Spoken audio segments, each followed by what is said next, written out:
नमस्कार दोस्तों, मैं हूं शिवम पांडे और आपका स्वागत करता हूं आपके अपने चैनल ट्रिक पॉइंट में।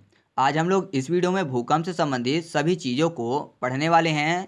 और आपको पता ही है कि इससे पहले मैंने वर्ल्ड जियोग्राफी के 3 वीडियो अपलोड कर दिए हैं और यह चौथा वीडियो है। लेकिन अगर आप चैनल पर नए हैं और उन वीडियो को आपने नहीं देखा है तो आप उन वीडियो को भी प्लेलिस्ट में जाकर देख सकते हैं।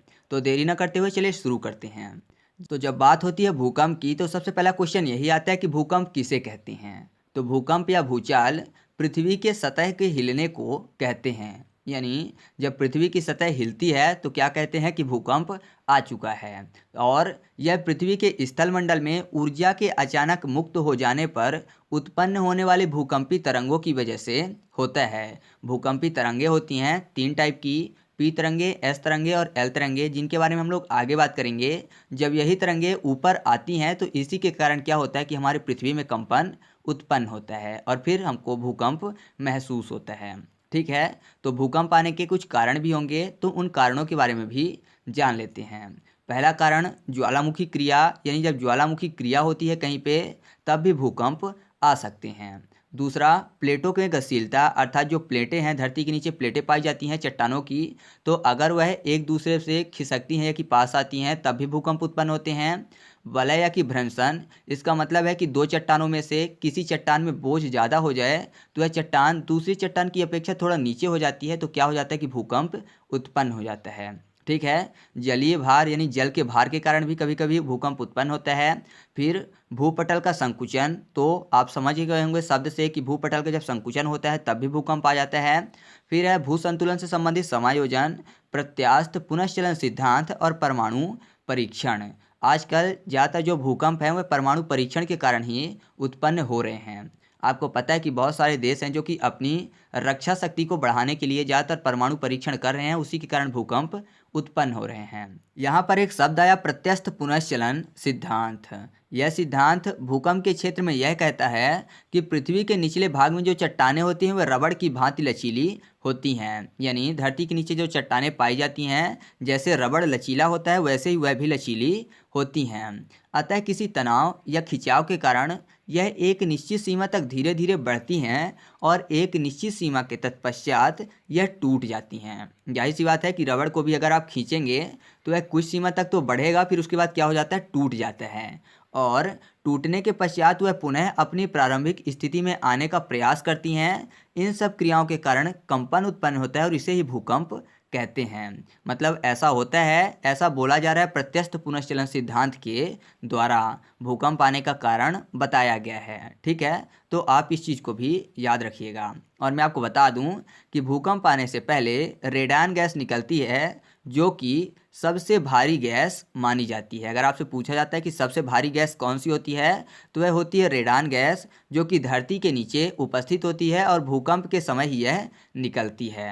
ठीक है, अब बात करते हैं भूकंपी लहरें या कि तरंगों की। तो सबसे पहले क्वेश्चन यही उठता है कि लहर या कि तरंग किसे कहते हैं। तो वह विधि जिसके माध्यम के कण अपने स्थान पर ही कंपन करते हैं तथा ऊर्जा एक स्थान से दूसरे स्थान तक आगे जाती है, वही वेव या कि लहर या कि तरंग कहलाती है। कहने का मतलब यह है कि मान लीजिए कहीं पर आपके गांव या कि घर के पास एक स्पीकर बज रहा है, तो आप स्पीकर के पास नहीं होते, फिर भी स्पीकर की जो ध्वनि है आपके पास सुनाई देती है। माध्यम के जो कण हैं कंपन तो नहीं करते हैं, मतलब जो स्पीकर है वो कंपन तो उसी जगह पे करता है, लेकिन जो ध्वनि है वह दूसरी जगह पर भी सुनाई देती है। और यह किसके कारण होता है, यह तरंगों के कारण ही होता है। तो तरंग आप समझ गए होंगे।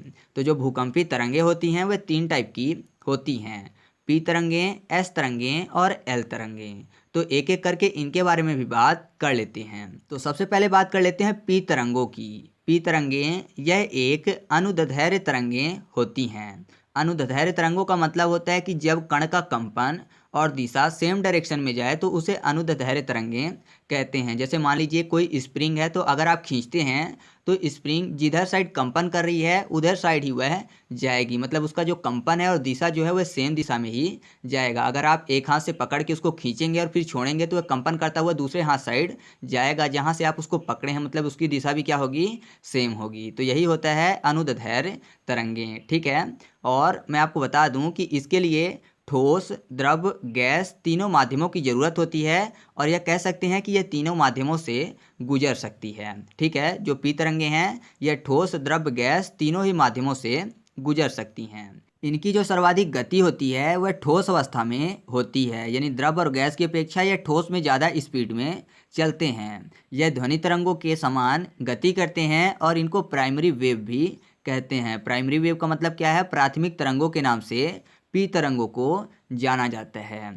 यह तरंगे सबसे तीव्र गति से चलती हैं और भूकंप अधिकेंद्र पर सबसे पहले पहुंचती हैं, यानी इनकी स्पीड सबसे तेज होती है और यही सबसे पहले भूकंप अधिकेंद्र पर ऊपर आती हैं। और इनकी गति कितनी होती है? तो इनकी गति होती है लगभग 8 किलोमीटर पर सेकेंड। ठीक है, यहाँ पर एक शब्द आया भूकंप अधिकेंद्र, इसके बारे में हम लोग थोड़ा आगे बात करेंगे। इससे पहले हम लोग देख लेते हैं पी के बाद एस तरंगों को। यह एक अनुप्रस्थ तरंगे होती हैं। मैंने आपको पहले बताया कि जो पी तरंगे होती हैं वह एक अनुदैर्ध्य तरंगे होती हैं, लेकिन जो एस तरंगे हैं वह एक अनुप्रस्थ तरंगे होती हैं। इसका मतलब यह है कि यदि माध्यम के कण तरंग की गति की दिशा के लंबवत हों तो उसे अनुप्रस्थ तरंगे कहते हैं। जैसे पानी में उठने वाली लहरें क्या होता है कि ऊपर नीचे होती रहती हैं, तो वह क्या है? एक अनुप्रस्थ तरंगे हैं। या फिर आप ऐसा कह सकते हैं कि अगर आप किसी भी पेड़ पे कोई रस्सी बांधें और आप उस रस्सी को जब हिलाएंगे तो वह बराबर में नहीं हिलेगी, बल्कि ऊपर नीचे होकर वह हिलेगी। मतलब ऊपर नीचे लंबवत होकर उसमें तरंगे उत्पन्न होंगी, वही होता है अनुप्रस्थ तरंगे। ठीक है, आगे बढ़ते हैं। जैसे पी तरंगों को प्राइमरी वेव कहते थे, ठीक उसी प्रकार एस तरंगों को सेकेंडरी वेव के नाम से जाना जाता है। मतलब एस तरंगों को द्वितीयक लहरों के नाम से भी जाना जाता है। यह केवल ठोस से गुजर सकती हैं, तरल से नहीं। लेकिन जो पी तरंगे थी वह ठोस, द्रव, गैस सभी से गुजर सकती थी, लेकिन जो एस तरंगे हैं वह केवल और केवल ठोस से ही गुजर सकती हैं। ठीक है, यह प्रकाश तरंगों की तरह गति करती हैं, जबकि जो पी तरंगे थी वह किसकी तरह गति करती थी? वह ध्वनि तरंगों की तरह गति करती थी। और अगर बात करें कि इसकी गति क्या होती है, तो इसकी गति होती है 4 से लेकर 6 किलोमीटर पर सेकेंड। जबकि जो पी तरंगे थी तो उनकी गति कितनी थी? तो उनकी गति थी 8 किलोमीटर पर सेकेंड। इसीलिए मैंने बोला था कि इनकी स्पीड सबसे ज़्यादा होती है और यह भूकंप अभिकेंद्र पर सबसे पहले पहुंचती हैं। ठीक है, तो इस तरह से एस तरंगों के बारे में भी हम लोगों ने जाना। अब बात कर लेते हैं एल तरंगों की। एल तरंगे जिसके अन्य नाम है लव तरंगे। ठीक है, इसको लव तरंगों के नाम से भी जाना जाता है। साथ ही इसको लॉन्ग पीरियड वेव और सरफेस वेव भी कहते हैं। यह सबसे कम गति वाली भूकंपीय तरंगे हैं और यह तरंगे भूकंप अधिकेंद्र में सबसे अंत में पहुंचती हैं। जाहिर सी बात है, क्योंकि इसकी जो स्पीड है वह ऊपर वाली यानी पी और एस तरंगों की अपेक्षा कम है, अर्थात धीमी है, तो यह लास्ट में ही पहुंचेंगी। सभी तरंगों में सबसे विनाशकारी तरंगे यही तरंगे कहलाती हैं। मतलब जो एल तरंगे हैं यह सबसे विनाशकारी तरंगे कहलाती हैं। इनमें जो कंपन की गति होती है वह सर्वाधिक होती है। ऊपर वाले जो दोनों थे मतलब पी और एस तरंगे जो थी उनमें स्पीड ज़्यादा थी, मतलब वो ज़्यादा स्पीड से आते हैं, जबकि जो एल तरंगे हैं यह कंपन की गति सर्वाधिक करते हुए आती हैं। मतलब उनकी स्पीड ज़्यादा होती है लेकिन इसकी कंपन की गति ज़्यादा होती है दूसरों की अपेक्षा। ठीक है, और मैं आपको बता दूं कि यह तरंगे आड़े तिरछे धक्का देते हुए चलती हैं। जो पी और एस तरंगे थी वह कैसे चलती थी? तो वह आगे की तरफ धक्का देते हुए चलती थी, जबकि जो एल तरंग है वह जिग जैग वे में चलती है, मतलब आड़ा तिरछा रास्ते में चलती हैं। और एल तरंगों की स्पीड कितनी है? तो इसकी स्पीड होती है 1.5 किलोमीटर से लेकर 3 किलोमीटर पर सेकेंड। यानी सबसे धीमी तो होती है लेकिन इसमें कंपन की जो गति होती है वह सर्वाधिक होती है। इसी कारण से यह सर्वाधिक विनाशकारी तरंगों में आती है। ठीक है, अब हम लोग बात कर लेते हैं कुछ शब्दों की जो कि भूकंप से संबंधित जरूरी हैं। जैसे भूकंप का उत्पत्ति केंद्र, यह वह बिंदु है जहां भूकंप की घटना का प्रारंभ होता है, यानी जहां से भूकंप की जो घटना है वह स्टार्ट होती है वही भूकंप उत्पत्ति केंद्र कहलाता है।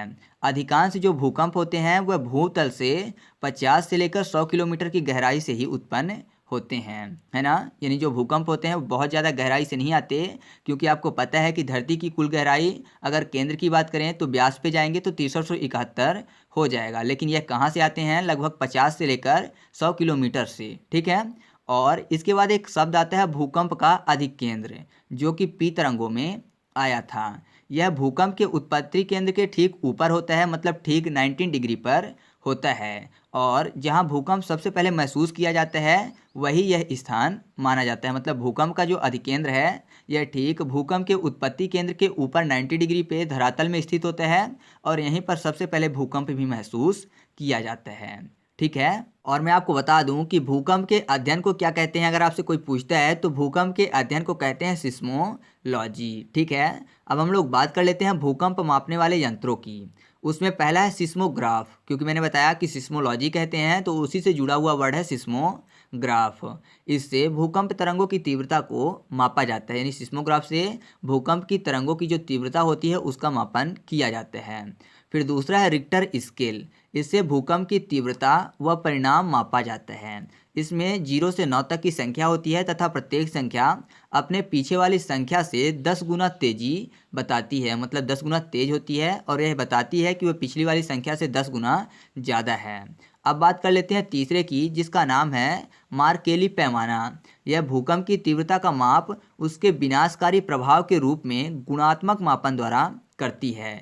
इसमें 12 अंक होते हैं और वैज्ञानिकों ने इसे प्रमाणित नहीं किया है। मतलब इसे मुख्य रूप से अगर प्रमाण की बात करें तो इसे प्रमाणित नहीं माना जाता है, जबकि सिस्मोग्राफ और रिक्टर स्केल को प्रमाणित माना जाता है। ठीक है। साथ ही एक और होता है जिसका नाम है रोसी-फेरल स्केल। इसके द्वारा भी भूकंप मापने का काम किया जाता है। तो चलिए अब बात कर लेते हैं भूकंप के वैश्विक वितरण की। भूमंडल के अधिकतर भूकंप सागर तथा महाद्वीपों के मिलन बिंदु पर पाए जाते हैं, यानी जहाँ पे महासागर या कि सागर साथ में महाद्वीपों से मिलते हैं वहीं पर यह भूकंप ज़्यादातर उत्पन्न होते हैं। जैसे वलित पर्वत का क्षेत्र, महासागरीय व महासागरीय मिलन बिंदु, विश्व के ज्वालामुखी क्षेत्र और भ्रंश घाटियाँ, यहीं पर ज़्यादातर आपको भूकंप क्षेत्र देखने को मिलेंगे। ठीक है। तो चलिए अब हम लोग भूकंपी क्षेत्रों के बारे में देख लेते हैं। तो भूकंपी क्षेत्र को मुख्य रूप से 3 भागों में बांटा गया है, जिनमें पहला है प्रशांत महासागरीय तटीय पेटी। यहाँ समस्त विश्व का लगभग 63% भूकंप अनुभव किया जाता है। यह क्षेत्र अग्निवलय के नाम से जाना जाता है और इस क्षेत्र में Chile, California, Alaska, Japan, Philippines, New Zealand तथा मध्य महासागरीय भागों के भूकंप के विस्तृत क्षेत्र शामिल हैं। मतलब यह सबसे ज़्यादा भूकंप जो आता है वह इसी पेटी पर अर्थात प्रशांत महासागरीय तटीय पेटी पर ही आता है। ठीक है। और यहाँ पे कौन कौन से क्षेत्र शामिल हैं? Chile, California, Alaska, Japan, Philippines, New Zealand तथा मध्य महासागरीय भागों के भूकंप के विस्तृत क्षेत्र। अब बात कर लेते हैं मध्य महासागरीय पेटी की। यहाँ पर पूरे विश्व का लगभग 21% भूकंप महसूस किया जाता है। यह पेटी मैक्सिको से शुरू होकर अटलांटिक सागर और आल्पस काकेशस तथा हिमालय व इसके समीप वाले क्षेत्रों तक फैला हुआ है। मतलब यह दूसरे नंबर का क्षेत्र है जहाँ पर भूकंप सबसे ज़्यादा महसूस किए जाते हैं। सबसे ज़्यादा पहले कहाँ पे किए जाते हैं? तो किए जाते हैं प्रशांत महासागरीय तटीय पेटी पर, विश्व का लगभग 63%। ठीक है। आगे बात करते हैं। अगला है मध्य अटलांटिक पेटी। यह भूमध्य रेखा के पास का क्षेत्र है जहां अटलांटिक कटक के समीप भूकंप महसूस किए जाते हैं। यहाँ पर विश्व का लगभग 16% भूकंप आता है। तो अगर आप देखें तो 63, 21 और 16 कुल मिला के कितना हो गया? 100%। लेकिन सब में लगभग में था तो थोड़ा बहुत बचता है जो कि अन्य भूकंपी क्षेत्र में आता है। अन्य भूकंपी क्षेत्र में नील नदी से लेकर संपूर्ण अफ्रीका का पूर्वी भाग, अदन की खाड़ी से लेकर अरब सागर तक फैला हुआ क्षेत्र, हिंद महासागरीय क्षेत्र और हिमालय के आसपास के भारतीय क्षेत्र शामिल हैं। यानी यहाँ पर लगभग पॉइंट में ही भूकंप आते हैं। ठीक है, याद रहेगा। अब भूकंप से संबंधित कुछ और भी महत्वपूर्ण चीज़ें हैं, उनके बारे में हम लोग थोड़ा सा देख लेते हैं। जैसे भूकंप आने से पहले वायुमंडल में कौन सी गैस में वृद्धि होती है? तो सही जवाब होगा रेडान गैस। मैंने आपको बताया कि रेडान गैस जो कि सबसे भारी गैस होती है और यह भूकंप के समय ही धरती के नीचे से रिलीज होती है। और भूकंप से ये क्वेश्चन यह बनता है कि भूकंप मूल यानी भूकंप जहाँ से स्टार्ट होता है वहाँ से निकलने वाली ऊर्जा किस टाइप की ऊर्जा होती है? तो भूकंप मूल से निकलने वाली जो ऊर्जा होती है वह प्रत्यास्थ ऊर्जा होती है। ठीक है। साथ ही हम लोग यहाँ पर एक वर्ड आएगा सुनामी, आपने कभी कभी सुना होगा भूकंप के साथ।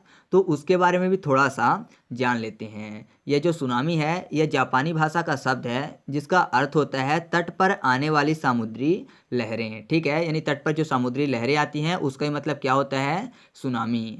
समुद्र के अंदर जमीन खिसकने या ज्वालामुखी के फटने के कारण महासागर में यह उत्पन्न होती हैं। यानी जो लहरें हैं वह क्यों उत्पन्न होती हैं, महासागर के अंदर जब जमीन खिसकता है या फिर कोई भी ज्वालामुखी फटता है तब ये लहरें उत्पन्न होती हैं और तटों की ओर आती हैं। समुद्र के अंदर भूकंप सुनामी का मुख्य कारण है, यानी समुद्र के अंदर भी भूकंप आते रहते हैं जो कि सुनामी का मुख्य कारण माना जाता है। ठीक है, तो आप इसके बारे में भी इतनी चीज़ें याद रखिएगा। तो इस तरह से अपना वीडियो कंप्लीट हुआ। अगर वीडियो अच्छा लगा तो प्लीज़ वीडियो को लाइक करें, और अगर आप चैनल पर नए हैं तो चैनल को सब्सक्राइब करके बेल आइकन जरूर दबा लीजिए, जिससे कि जब भी मैं ऐसे वीडियो अपलोड करूँ तो आपको नोटिफिकेशन मिल सकें। और हाँ, वीडियो को दोस्तों के साथ भी शेयर करिएगा।